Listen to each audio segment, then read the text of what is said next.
Hello, everyone. It's good to see you. I'm just finishing up this last message here. Okay.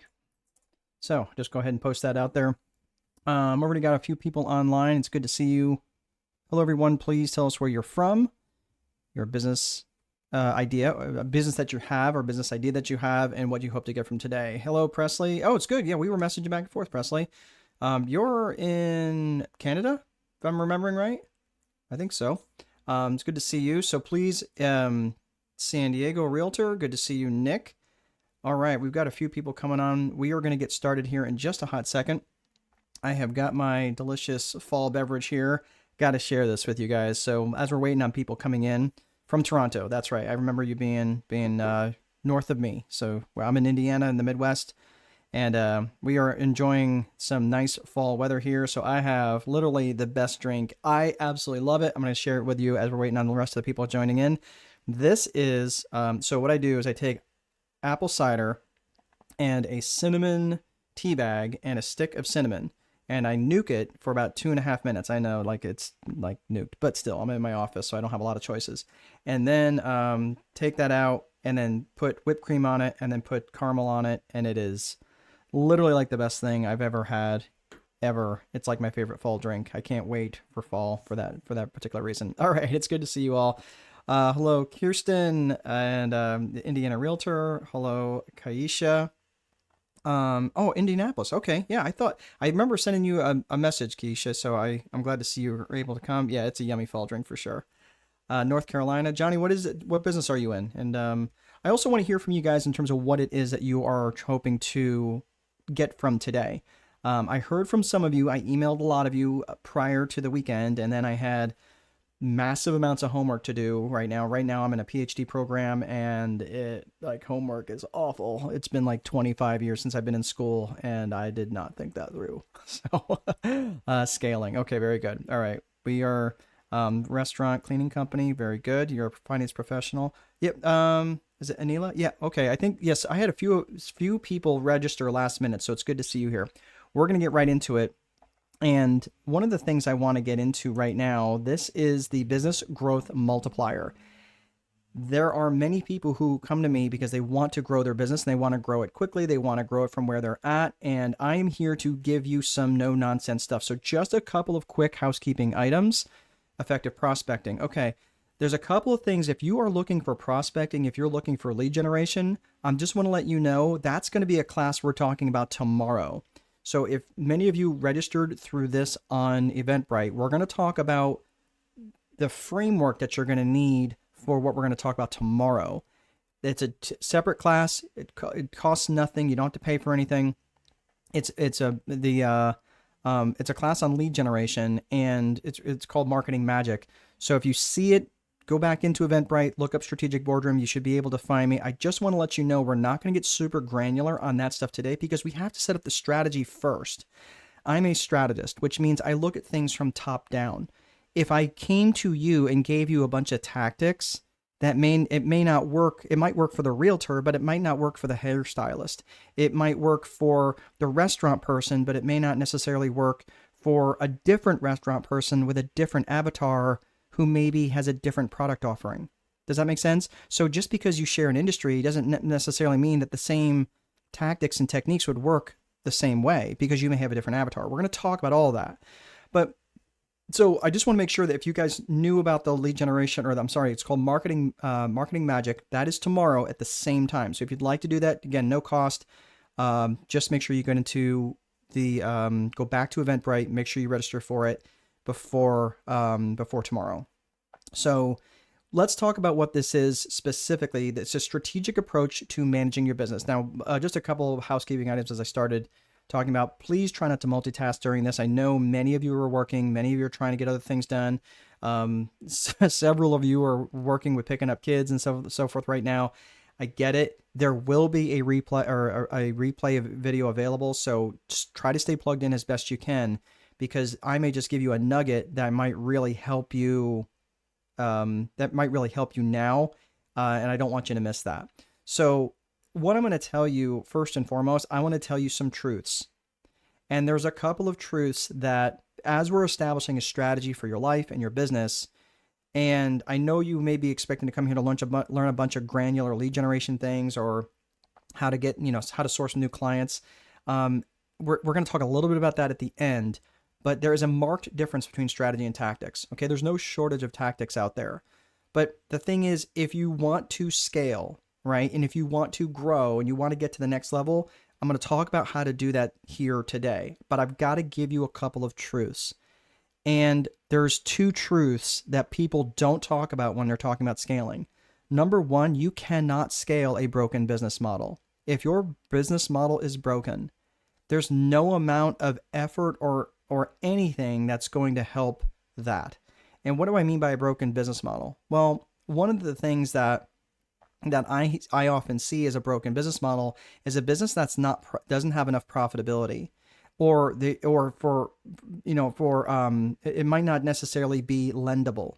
Right? There's different aspects of this where people think, well, if I could just get a loan, if I could just get capital, if I could just get someone to believe in me, if I could just get someone to loan me $100,000 or $1 million, I could do this. Okay, understand. But they want an ample return for that kind of money, or for that, and that business could not support that debt service or that equity stake. Right? It just wouldn't.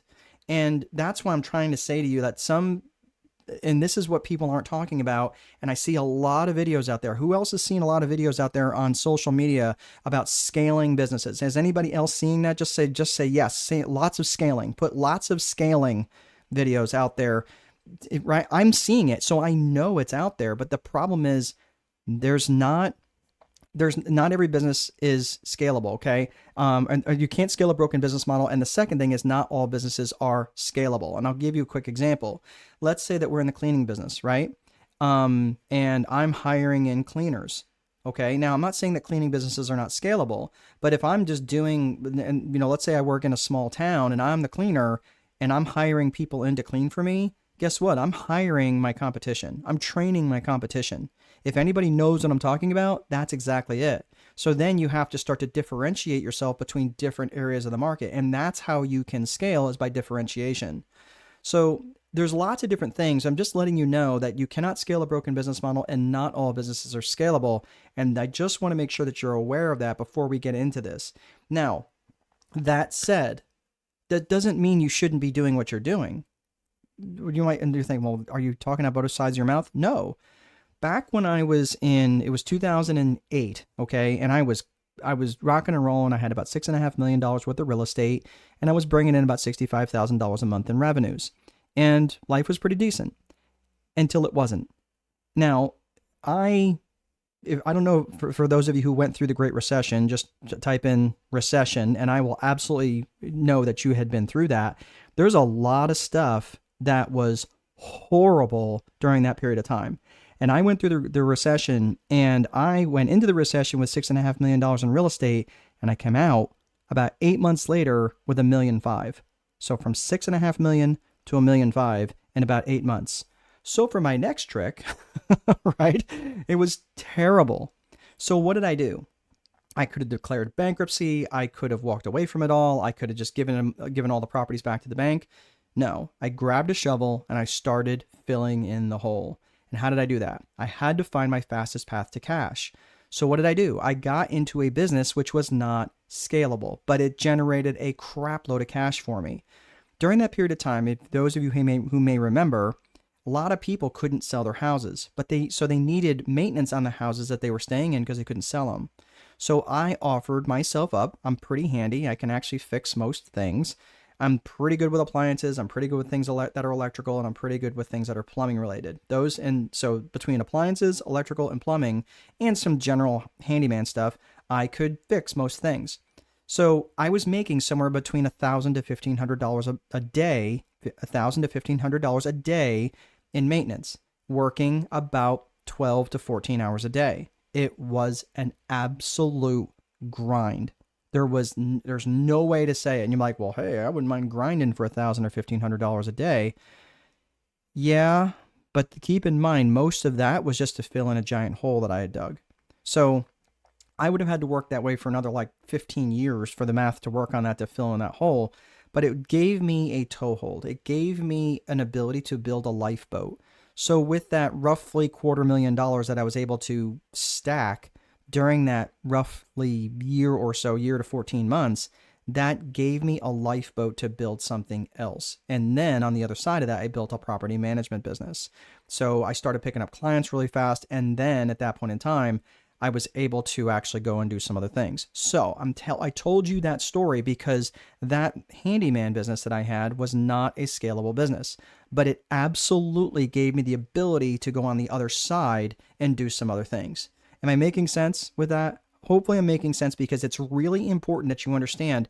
I'm not suggesting that just because your business might not be scalable, it doesn't mean that it's not worth doing. But keep in mind that you might be building towards something else, something that is scalable. And that's what I want to talk about today. So we're going to be talking about a strategic approach to managing your life and managing your business. Before I move on, I like to engage with you guys. So if you could just say, yes, that makes sense. No, you're full of crap. It's helpful for me to know that you guys are out there. Let me read. So effective prospecting. Oh yeah, that's right, Nick. Thank you. Camille, you're a data analyst. Okay, very good. Anila. Okay, thank you, Nick. Appreciate it. And Anesta. Very good. Okay, thank you, Bria. Okay, very good. Thank you, everyone. Thank you, and I appreciate it, Nila. Okay, so we're going to be talking about a strategic approach from managing your life and your business. Keep in mind, what's the word in there that you might not have been expecting? Life. Most people who come to me go, oh, you're a business coach. Not really. I don't call myself a coach. I am a strategist, which means that I take everything metaphorically, put it on a table, and I form a strategy with you, because you may have certain skills that you may not be tapping into to create a business that is going to deliver a good life for you. Our businesses exist for us, not the other way around. So I want to make sure that you understand that distinction, is that when I created a strategy for climbing out of that gigantic hole that I was in, and then eventually I went on to build a really successful property management business, and then I started writing books, I started coaching people in the real estate business, and then I decided I really didn't want to do that anymore. So that business, again, that operates under the banner Landlord Coach at landlordcoach.com. And then I started moving on. I was like, I really want to do something different. So I started transitioning towards strategic boardroom, because I really like working with the small business entrepreneur, people who are building stuff on their own, people who are really creating something of their own to build a better life for themselves. The problem is that business, that thing that was supposed to generate that freedom for them, it starts to become a trap. And that is why I'm here. That is why I do what I do. It's why I teach these classes for free. I really want to help as many people as I possibly can. So we're going to be forming a strategy, which means we're going to be looking at this from the top down. So who is this for? Before you run off and say, this isn't for me, let me just get through the slide, and then I want to explain something. This slide is for established business owners with employees. Or it could be for entrepreneurs who don't necessarily have a business yet, but they know they're going to be bringing other people on board. This is not really designed for the solopreneurs or the one-man armies who want to stay that way. No disrespect if that's you, but we're going to be talking about, if you're talking about scaling and growing your business, and to do that quickly, you're going to have to bring other people on board. Keep in mind, I fought this for years, and I was bottlenecked when I tried to do everything myself. And it's not that you can't do everything, but the reality is you're only one person, and you can only do effectively one thing at a time. So when you have others in your organization, you can now, this is how you scale. You can now get multiple things done at a time, and bringing others into your organization has a scaling effect on your business. So, okay, I haven't seen anybody drop off yet. All right, we're there. Okay. So I'm just saying that here's the problem. Most of the small business owners and entrepreneurs that I know, they are really smart and they have a really good work ethic. They're really smart and have a really good work ethic, which is, I suspect, everyone on this call. Really smart, really good work ethic. That's great. The problem is that you're really smart and you have a really good work ethic. So you think that every problem that comes to you is yours to solve, and you don't mind working. You're like, oh man, I'll sleep when I'm dead. And the problem is you will work until there's like, it stops making sense. So this is why I'm saying that even if you're not planning on bringing on employees, this does take other vendors. This does take other suppliers. This takes other things, other people to involve themselves and your business so you can be much more effective. Is this making sense? So I just want to understand, just want you guys to understand custom screen printing and embroidery. Thank you, Robert. Thank you, Denise. This is why it's really important that you start being okay with letting things go. This is because if you're not going to let things go, I'm just telling you, you're going to become the bottleneck in your business, where every piece of information has to run through you. And you might think, well, how do I know if I'm the bottleneck? Well, if information has to flow through you in order for something to happen, you're the bottleneck. You become the information toll booth. And I'm just telling you that is how you get constrained. So let's talk about the agenda for today. We're going to go through this. We're going to be spending a good chunk of the time on number 1 here, which is about the systems and the personal and business framework to get your best life. Next, we're going to be talking about the people, and there's a people component to the business. We're going to talk about the 4 core functions of business that has to exist in every business. We're going to talk about scaling and how to get controlled growth. And I'm talking about growth that is controlled, not growth that's going to metastasize into something horrible. We want to make sure that you're not growing and you're not growing broke. That's not what we're really talking about today. Actually, I just got that wrong. I just realized that I told you guys tomorrow is the lead generation class. I got that wrong. Tomorrow's the financial literacy class. So I am doing the lead generation class again. I'm probably going to be doing it next week. So I apologize if I said, I just realized that is wrong. Someone just messaged me and said, hey man, I can't find the lead gen class. The lead gen class is not tomorrow. The lead gen class is actually going to be on Eventbrite. It'll be next week. So, but if you'd like to sign up for the financial literacy class, you can sign up for that for tomorrow. It'll be at the same time. So, and then the final piece is we're going to talk about some resources. I don't have anything to sell you today. I know some of you were asking about my books. I know some of you have already bought the books. And if you bought it last week, the books are already on the way. Some of you may already have them. But if you are buying them if you want a copy of the book, I can tell you about that later, but that's not why I'm here. I'm not here to sell the books.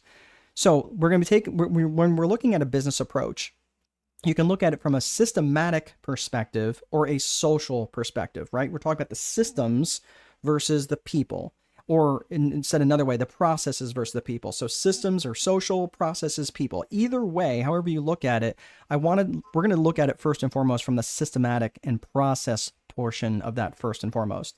So let's talk about systems. Now the systems are everything that I talked about in this book right here. And that is the Time Wealthy Advantage. You can see it over my shoulder here, called the Time Wealthy Advantage. It is available on Amazon. What I would tell you if you are interested in it, I'm just going to go ahead and drop my email in my, you can either get it at strategicboardroom.com. If you want to go to the main page, it's right on there. And here's the thing, right now I have it offered where you will get it cheaper than on Amazon. And you can get it, I will sign it. If you're domestic US, I will sign it. And I will also include a coaching session with that. So it's not a sales session. It's just we can talk about whatever you want to talk about. But you can go there and get that if you really want it. Again, I'm not here to promote that. But what I'm talking about right now is what's in this book is the Viper methodology. So we're going to go through that over the next roughly 40 minutes or so I can get you out of here and put the fries in the bag right at the top of the hour. So the Viper method is an acronym for vision, infrastructure, process, execution, and reporting.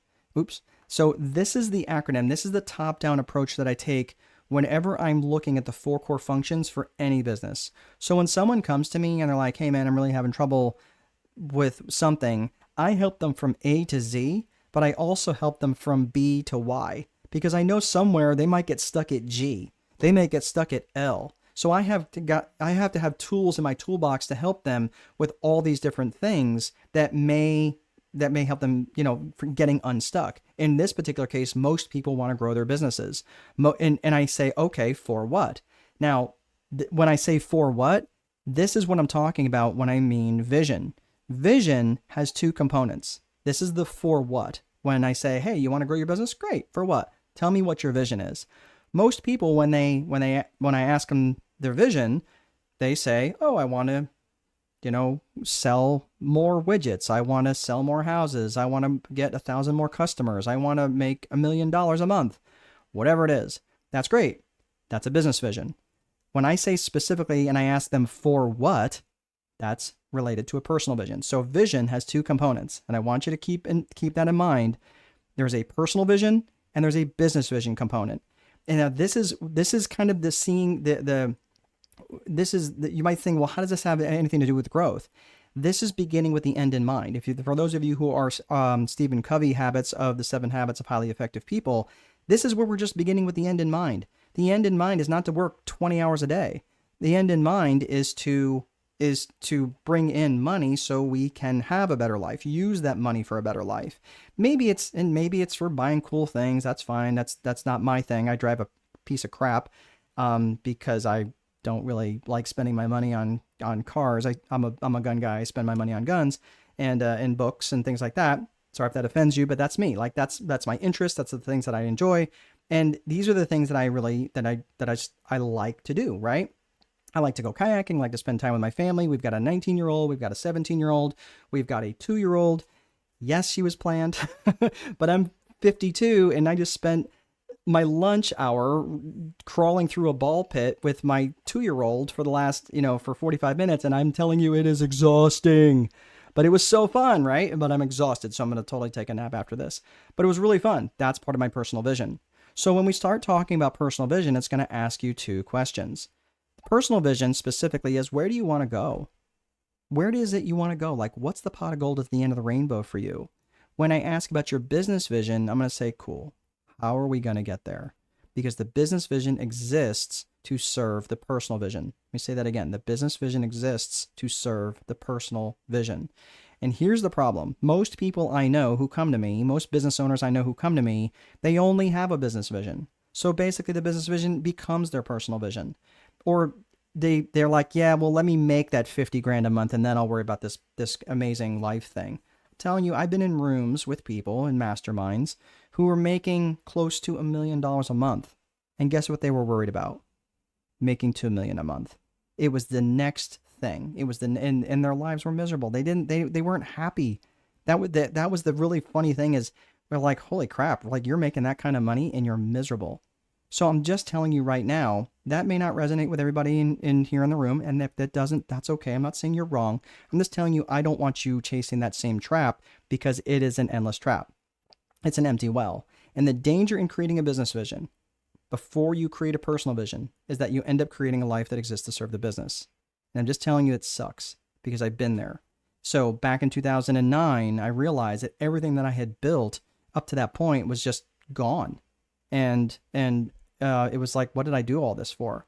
So when you're starting to think about a personal vision, the best way people start thinking about personal visions, because usually we start thinking about all the things we want to buy, right? Or all the things we want to have. But I want to just flip that a little bit and say, okay, I'm not suggesting that things that you want to have, you want a cool car, you want a house that curves with the earth, that's fine. I don't really care. That's not my thing, but I like experiences. I'm looking at a state of being. That's why I decided to go back to school to get my PhD in years in my life. It's just something that I wanted. It's a personal goal that I wanted, right? Something that I want for me. But I just want you to think about this from a personal vision. Start thinking about this maybe from the context of a 100th birthday speech. You're turning 100 years old, okay? I want you to think about this. I want you to think about who you would want to be there. Who would you want to be in the room? And, okay, what would you say? Who would you want to be there? And what would you say? Think about that. Similarly, beyond that, what would you want the others to say to you when you were done talking? What would be this grandiose message that you would want them to come up and go, oh my gosh, Anila, that was amazing. Oh my gosh, Denise, that was so impactful for me. Robert, that was great. Presley, I can't believe it. V, that was so compelling to hear you talk about X, Y, or Z. What would you want them to say to you when you were done? And then finally, what is the message you want them to carry outside the room to others? What would be, this is starting to relate to legacy. And when you can start to answer those questions around your personal vision, now you're starting to get close. And this is just one aspect of it in terms of personal vision that you can look at. So now we're going to have to just put a period at the end of the sentence for personal vision for that. But there's a lot of different other things that you can you can use to uncover your personal vision, but it's an uncovering before a discovering. I want you to think about the things that you used to daydream about when you were a little boy or a little girl. Those are the things that I want you to consider in your personal vision. So when we looked at personal vision, now I want you to start thinking about business vision. Okay. Now, this doesn't mean that personal vision is irrelevant. You've got work to do. Okay. So can you at least commit? Yes. I've got some more work to do.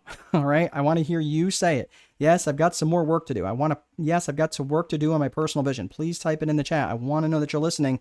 And I want to know that you please just take that seriously just to put it and let it stew. Get a notebook and just keep a note card and just jot it down or open it up a note on your phone. You got some work to do. Thank you, Presley. This is really, really important because it's just not going to manufacture itself. And you say, well, I got it in my head. I know. Right? But I'm telling you, goals are much more likely to be attained when you write them down. There's a different level of ownership than when you write something down. So for those of you who didn't put it in the chat, I'm counting on you to put it in your personal vision because there's other people in your life that want more for you. And I want more for you. So please just don't let this be the last time that you hear and to talk about your personal vision. So let's talk about your 3 C's of business vision. The 3 C's of business vision are core purpose, core values, and client avatar. Let's unpack those 3 C's of business vision. The core purpose of a business. Now remember, what we're doing is we're taking a top-down approach. We got to get this stuff figured out first. We got to define it first before we can hope to scale. And the reason why this is important is because if you don't have this figured out, it's going to be really hard for you to scale if you don't have this stuff defined. So when it comes to your core purpose is specifically what business are you in and what problems do you specifically solve? And you really need to be specific in your answers. Because if you just say, oh, I'm in real estate, I'm going to say, cool, can you get me a warehouse? And you're like, no, I'm a residential realtor, right? Oh, okay, cool. Can you get me a house in Butte, Montana? I'm like, no, I'm in San Diego. Oh, okay. I'm sorry. I thought you said you were in real estate. What do you mean you can't get, right? You see what I'm saying? Like you start breaking it down and you start getting really specific about what business that you're in and what problems do you specifically solve. And when you can be really clear on that, it's going to help you much more in your marketing down the road. When you start talking about your core values is the second of the 3 C's of your business vision. Is what matters to you about this business, and how would the world be worse off if you went out of business? Think about that for just a hot second. If you're not really clear about what it is that you stand for, then the problem is you're going to start to attract all sorts of people in your tribe. There's people who are on this call. I've had actually more people here on the call than when I started. That's not all that unusual. There are times, though, when I'm covering topics, and there's people who come on, and they're like, oh man, I don't like this, I'm out. And that happened for years because the marketing that I was putting out was not matching up with the message I was putting out.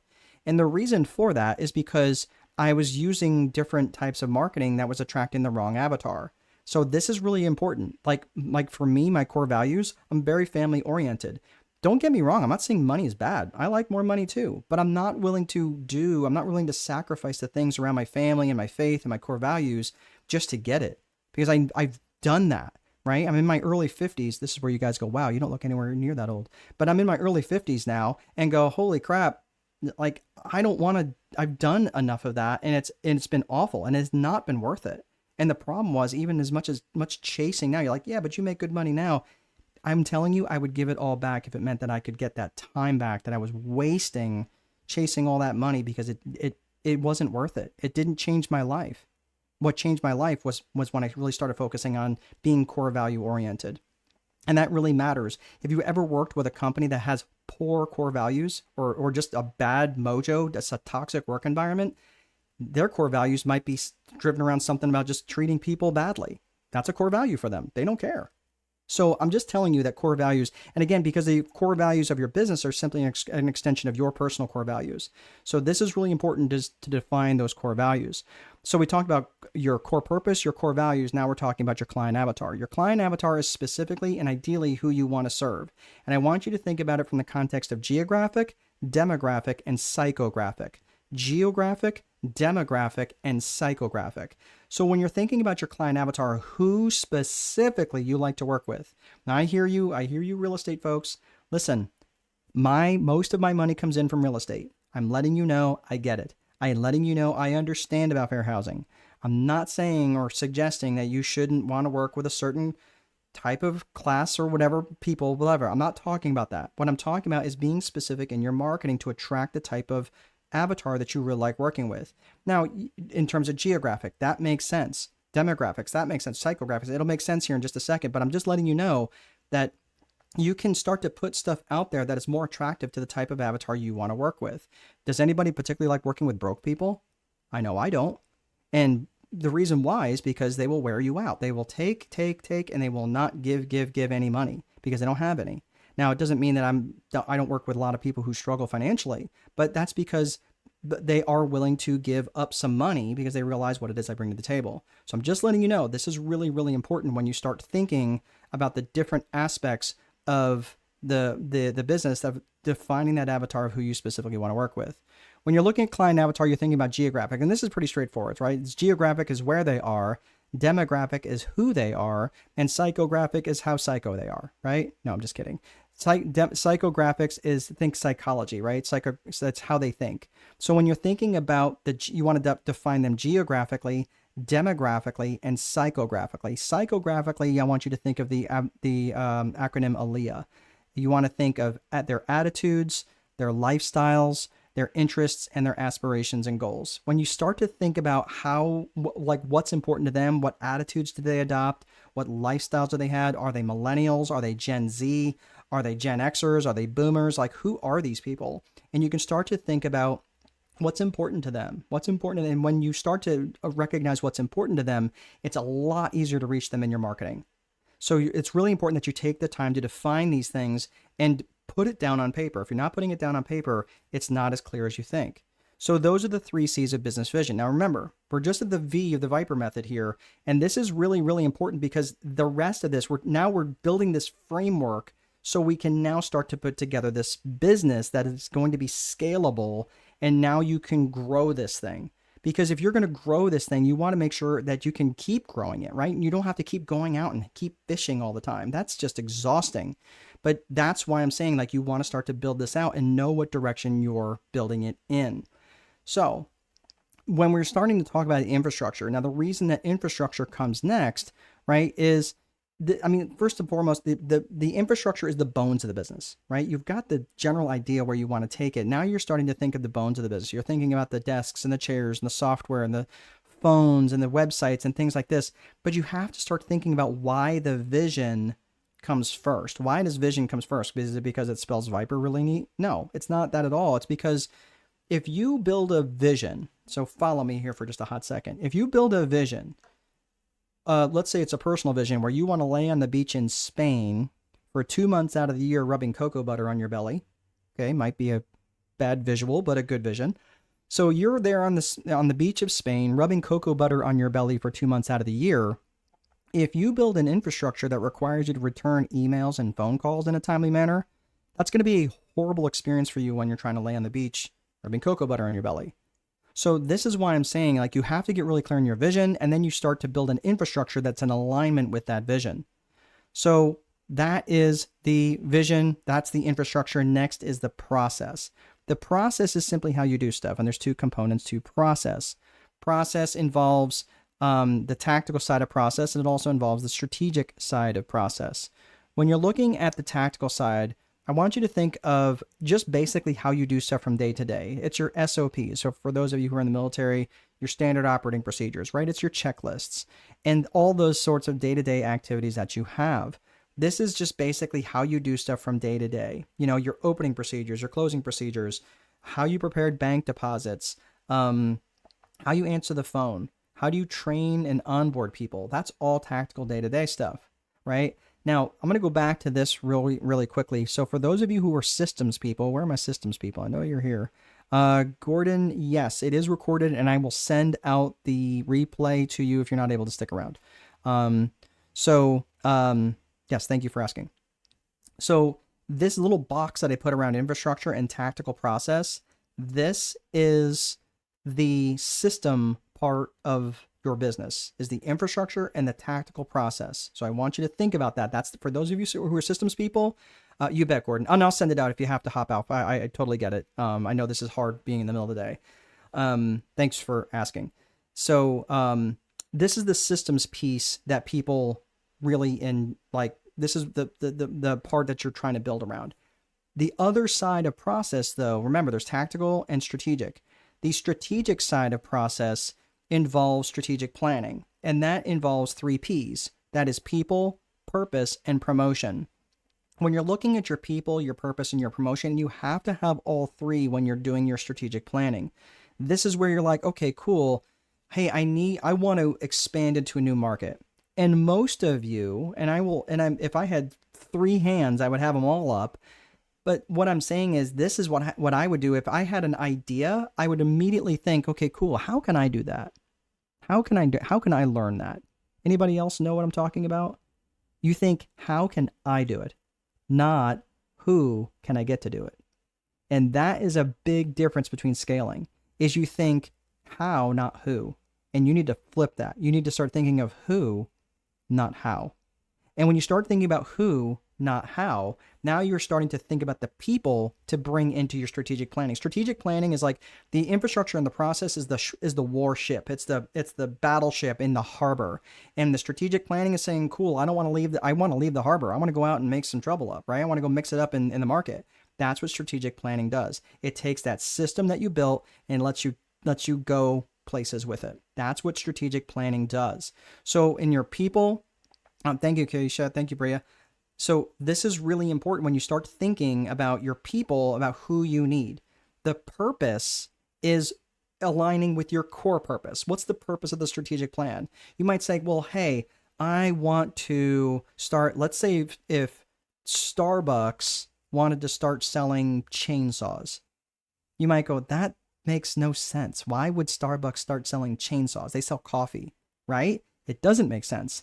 If they could say, well, we could sell it. I'm sure we could sell a couple each day, but it doesn't make sense, right? It doesn't make sense.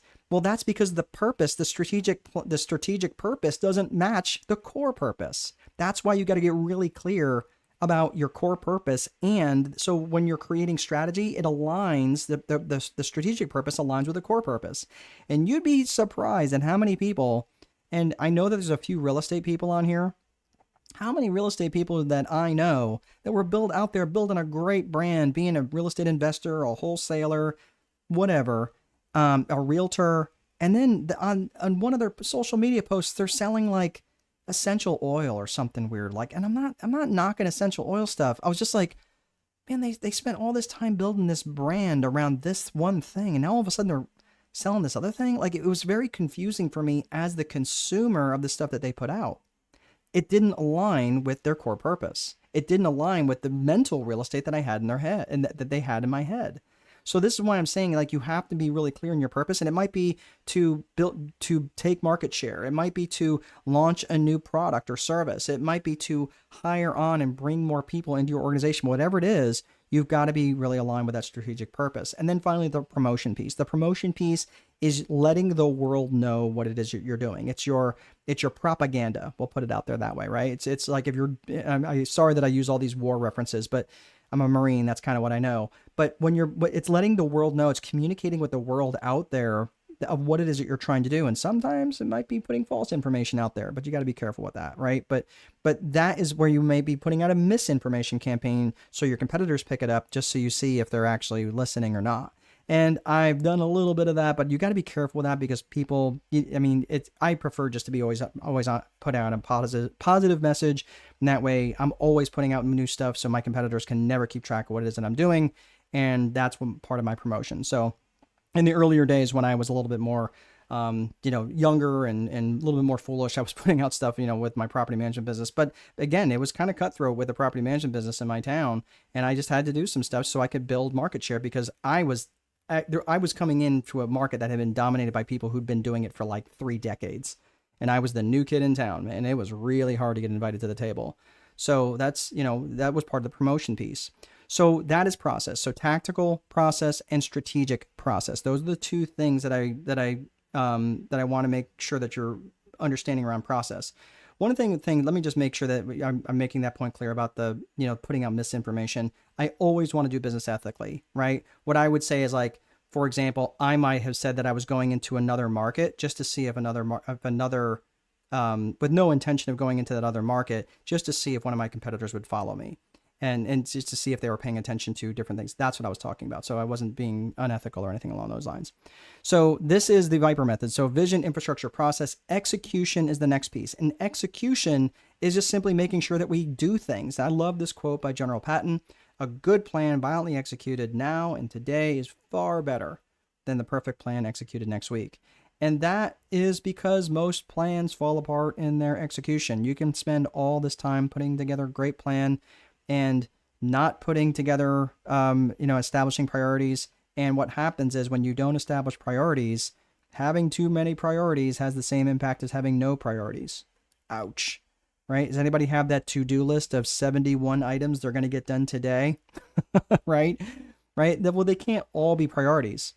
And this is why you have to start looking at things. And I like boiling them down to a daily 5. Personally, these are the 5 needle moving activities that will move the needle towards your strategic plan or your business vision. Those are the things that I would say those are the 5 action items, very specific. Today, this was one of my daily 5. Actually, I like daily 3. Daily 3 work really, really well for me. I'm in the process of writing my 9th book called The Time Wealthy Leader Boss, and it's about leadership. And I worked on that a little bit last night. I didn't work on it this morning yet, or today yet, but I will work on that because that is part of my daily 3. So I'm just saying that if you don't have, I'm not saying that that's your entire to-do list. You can have other things that are super non-critical things, right? They're just stuff you got to do. But when you can be really specific about the needle moving activities, the needle movers, I'm not talking about checking email. I'm not talking about checking voicemail. I'm talking about getting back with a client. I'm talking about doing lead gen outreach. And for those of you who are trying to grow your business, I'm going to stop real quick. Listen, if you are trying to grow and scale your business, which many of you are, I'm going to tell you that 60 to 70% of your activity, which should be on your daily 5, that 60 to 70% of your activity needs to be around lead gen. It needs to be around getting out, kissing babies. And I'm not talking about social media posts. I'm talking about direct one-to-one conversations. Sure, social media posts are fine, right? But social media posting is not necessarily marketing. And I want you to get into that. Yes, it's fine. There's lots of different stuff we can talk about with that. But I'm just telling you, I'm talking about direct conversations where you're reaching out to people. You're mailing letters. You're mailing a direct letter from me to Bria. And I'm going to say, hey, Bria, right? How's it going? Several of you, I wasn't able to follow up with you on the weekend, over the weekend, but you will hear from me. I'm going to be emailing you and saying, hey, what was your biggest takeaway? What do you plan on doing? You're going to hear from me, not because I'm trying to be weird on lead gen, but because that's part of what I do. That's part of my daily 5. I'm reaching out to people, and you may not be a client of mine. That's okay. That's totally fine. You may know someone who could probably use my help, and that would be great. So I'm just telling you, just don't be shy about it. Be great at what you are. Be great at what you do, so that when you do ask for the referral of a friend, then you can do it in an unashamed way. And that's why it's also really clear, or really, really important to not be in like 17 different things, not be in real estate and selling, oils and lotions and potions and other stuff. And then next thing you turn around, you're selling athletic wear, right? It gets very confusing to your avatar because to them, it's just the next thing. And they're not going to want to return your calls. They're not going to want to respond back to your emails. Hey, you got a second? Right? Everyone knows, hey, everybody knows the shtick at this point, especially in Messenger.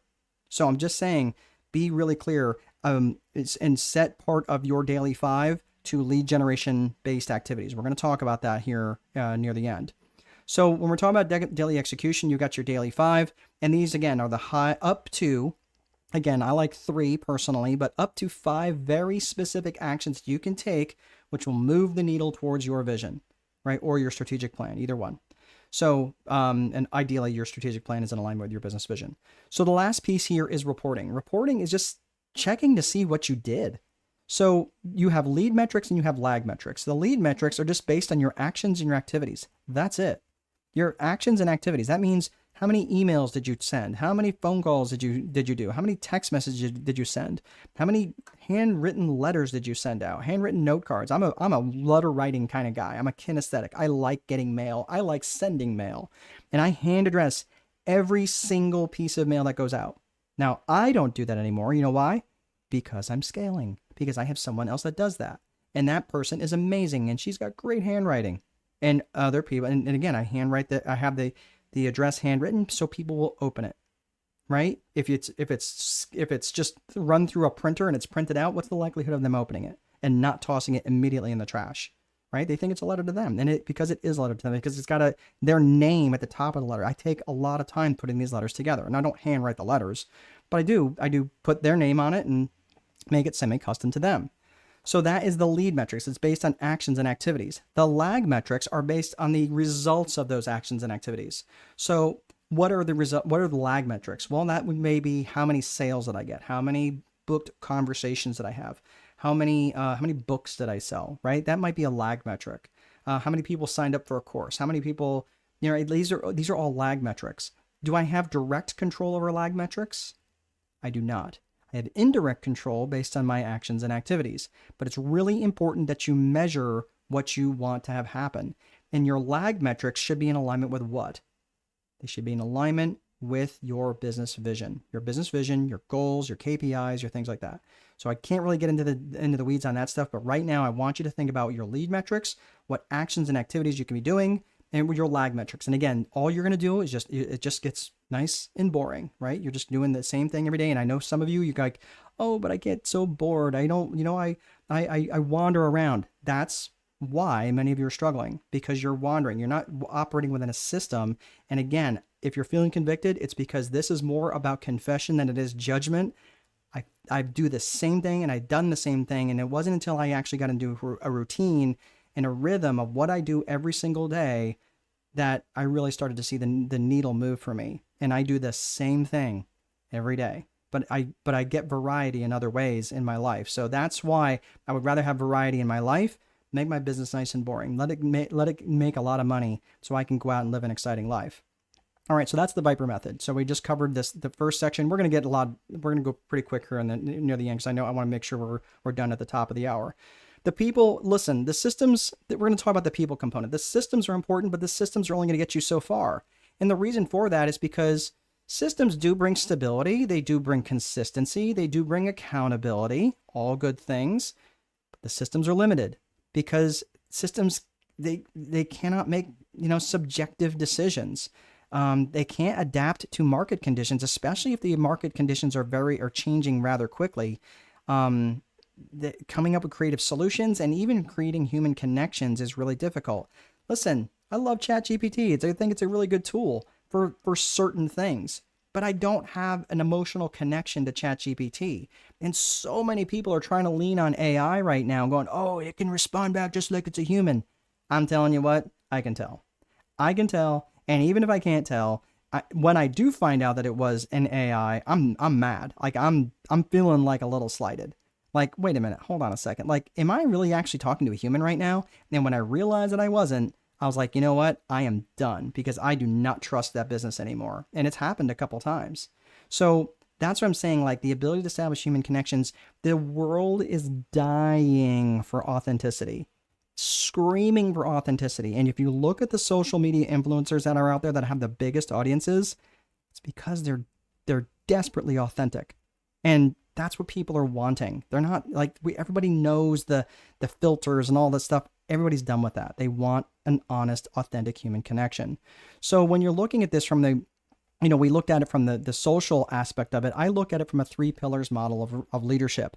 This is where leadership comes in. And this is where you, the leader, the boss, the leader boss, is going to have to step in. And I look at this from 3 components.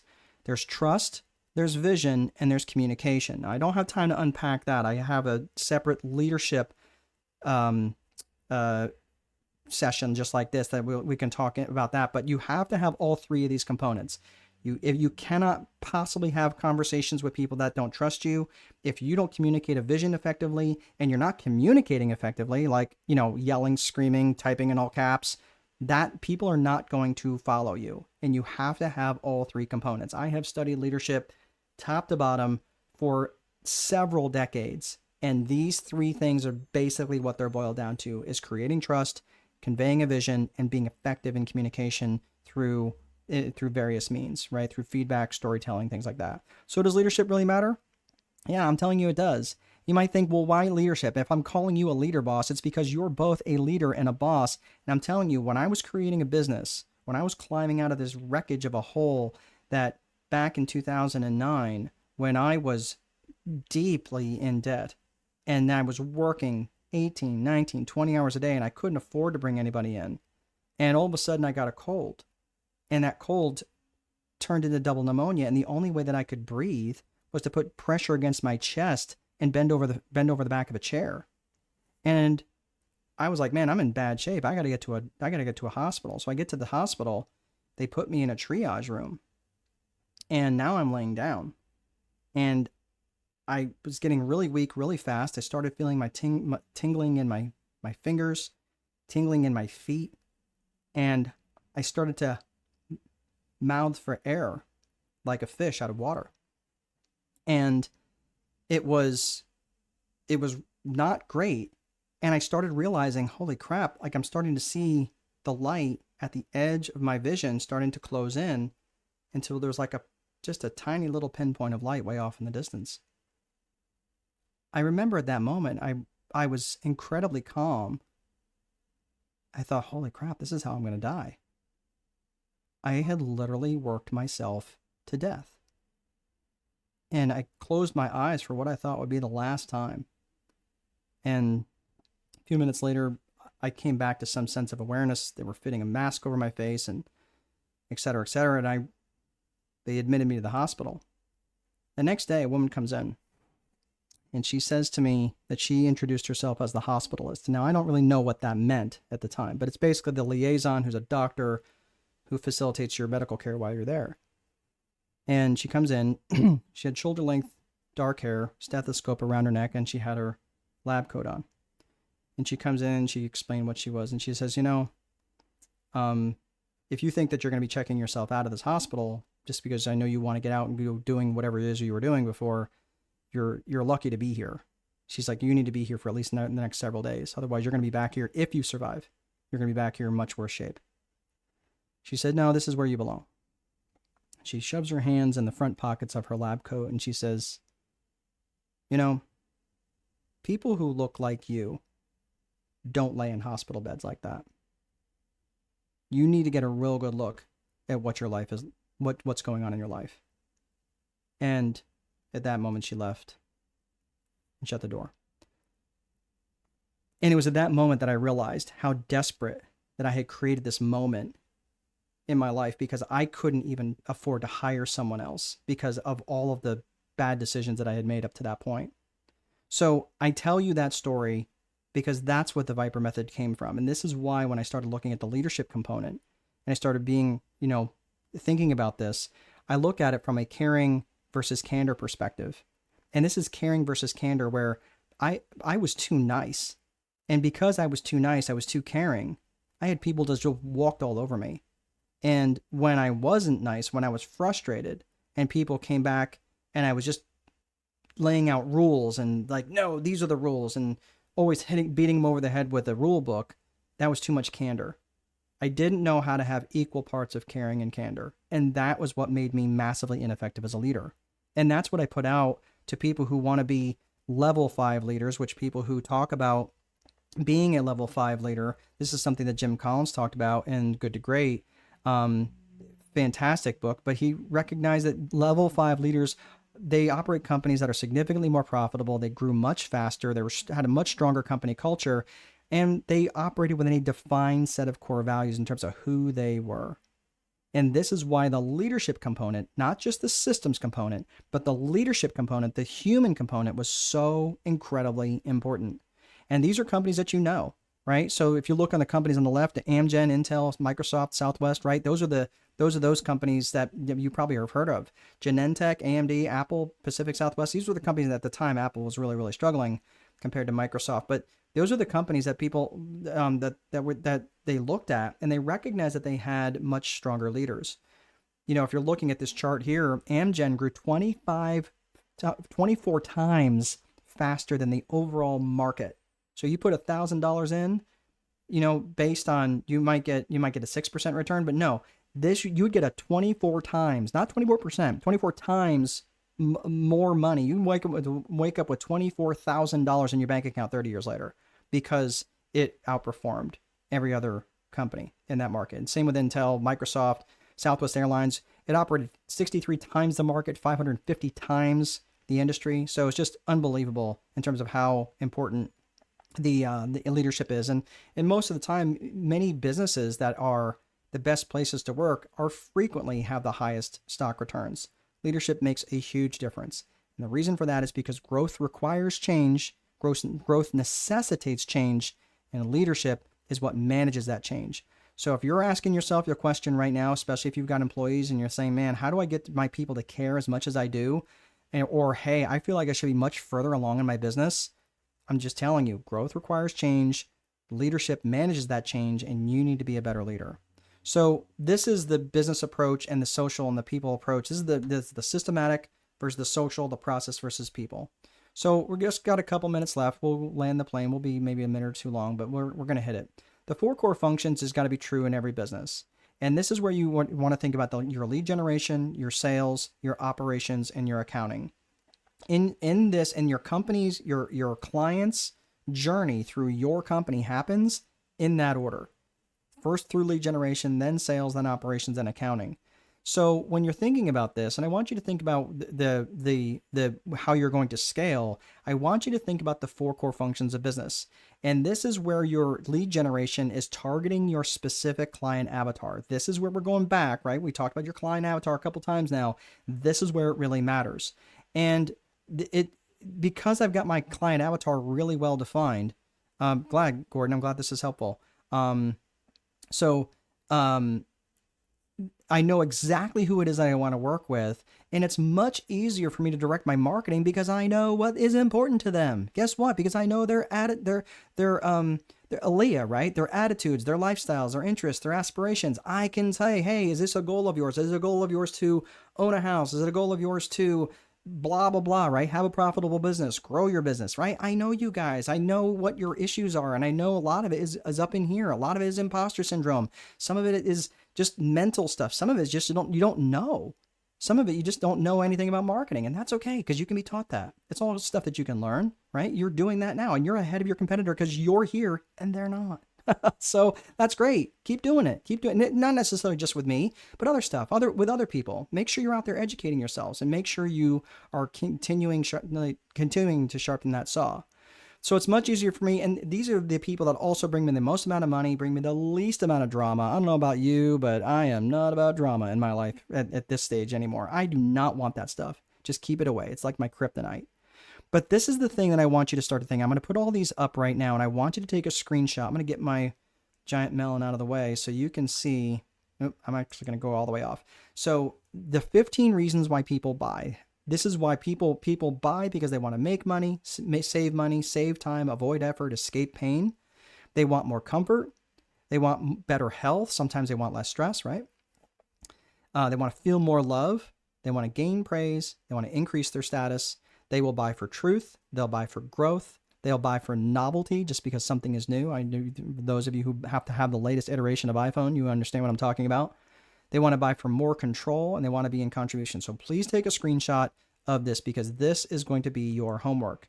So with this, I want you to think of all the ways how you directly or indirectly help people make more money. I want to know, that goes back to core purpose, right? Business vision, that's core purpose. So we're thinking strategically, right? And we're thinking strategy, right? We're putting all the things out on the war chest, on the war planning table, right? So I want you to think about, how do I directly or indirectly help people save money?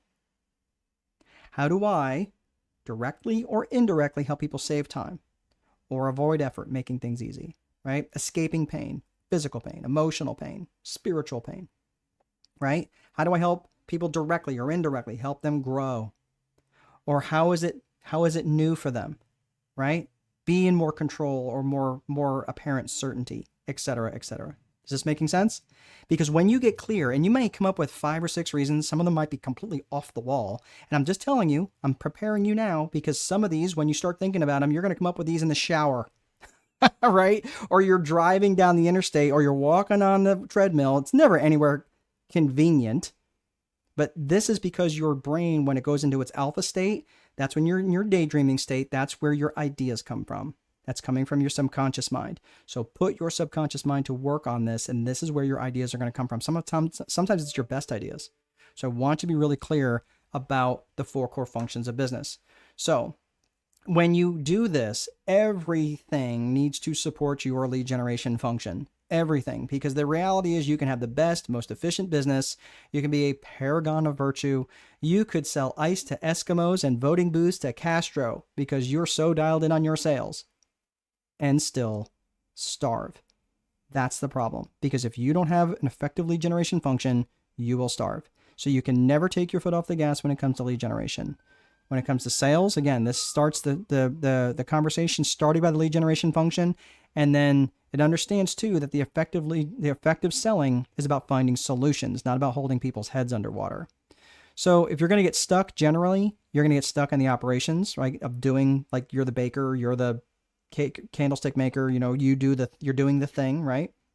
That's generally where a lot of people get stuck, and they cannot scale, right? Because they don't have profitability to hire anybody. And generally, if you're going to ignore something, generally you're going to ignore the accounting. Well, I've got more money in my bank account this month than last month. I must be doing all right. Right now, think about this. Are all of these things the same skill set? No, they're not the same skill set. And this is why you need to hire in people and bring in other people that are in alignment with your core values. And this is the difference between growing by addition versus growing by multiplication. Because when you're bringing in people who are just a clerk, right, you're growing by addition. Nothing wrong with growing by addition.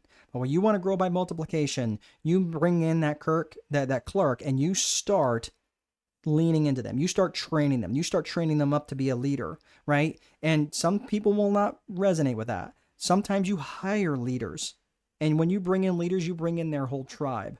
Especially, and if you're in alignment with their core values, you want to really grow your organization, grow your people. Grow the people in your organization. Pour into them. Train them for something that matters to them and something that matters to your vision for your company. So this is how you do it. And that's how you set to scale. So now we're going to be done. Sorry I went a few minutes over. I just get chatty sometimes. But the only resource I have, it's a free resource. I'm going to go ahead and type this in.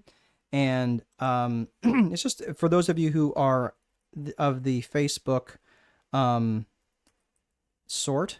This is a group that I have, and we don't bomb you guys too often. Groups, and then time wealthy VIP. Okay, so that should get you there. It looks just like this screen here. So if you type in Time Wealthy Advantage or Time Wealthy VIP, you'll see this on the screen. So you should be able to find it. But hopefully that you guys found this helpful. Thank you, Gordon. I really appreciate you. If you are interested, again, in buying the book, and you are domestic United States, you are more than welcome to go to my website at strategicboardroom.com and buy that. It was an absolute pleasure. I absolutely really enjoy this. I will reach out to all of you, make sure you all get the replay. And if you have any other additional questions, I'm happy to answer them in the best way that I possibly can. Maybe give you some free resources and help you out the best way that I can. This gave you a lot to think about. Very encouraging. Very good, Presley. And you've got some work to do, and keep at it. All right, Kaisha. It's good to, and I apologize if I'm not saying your name right. That's kind of a big thing. When you have a last name like Dolfini, getting people's names right is a big deal because no one says my last name right. So, all right, everyone, have a great rest of your day, and we'll see you guys next. Oh yeah, real quick, financial literacy class is tomorrow. So if you want to go back to Eventbrite, get registered for that. And I will also just keep an eye out there too for the lead generation class. I'm going to be doing that. I'm probably going to be doing that one next week. So I'll put that out there as well. All right. Have a great day. I'll see you guys next time. Thank you. All right, Kaisha.